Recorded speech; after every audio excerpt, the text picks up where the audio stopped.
Netrukus matysite.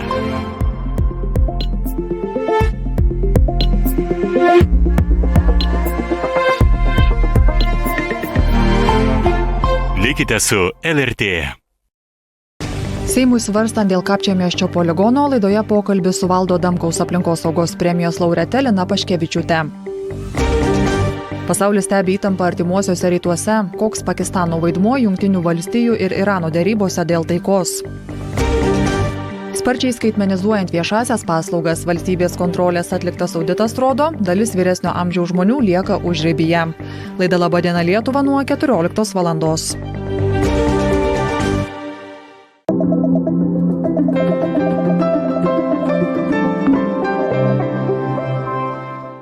Mato, nors pavargusios. Nuo ekranų, politikos, reklamų. Mato, nors išdžiūvusios. Nuo sauso oro, sausų nuomonių. Mato, nors degančios. Norų, užsispyrimu. Pamatyk, kaip mato jie. Didžioji paroda Gen Z. Viskas vienu metu. Mo muziejuje. Didieji partneriai. Švyturys nealkoholinis, Revo, Erudito licėjus. Partneriai.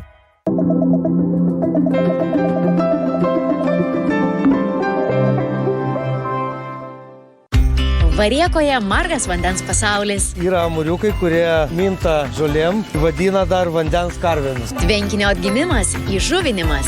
Kreiviškių kaime pažinti su Simono įvairiaspalviais smidrais. Man tai reikia ir smidro iš šparagų, sakau, čia tas pats. Aš galvau, kad balti šparagai, žali tai smidrai. Ir noras jų turėti dar daugiau. Šiltnamį iš 2 pakopos pensijas pasistačiau. Gyventi kaime gerą sekmadienį 8:30.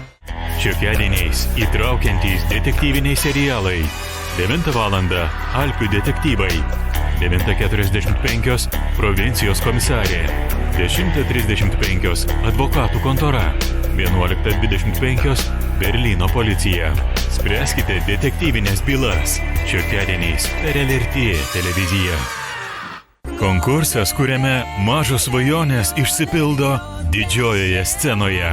Labai pasimėgau ir labai džiaugiuosi. Tiesiog tokią jėgą turėjau. Pripratau prie tos scenos, net iš vieno karto. Dainų dainelė. Sekmadieniais 16 val. Tik per LRT+.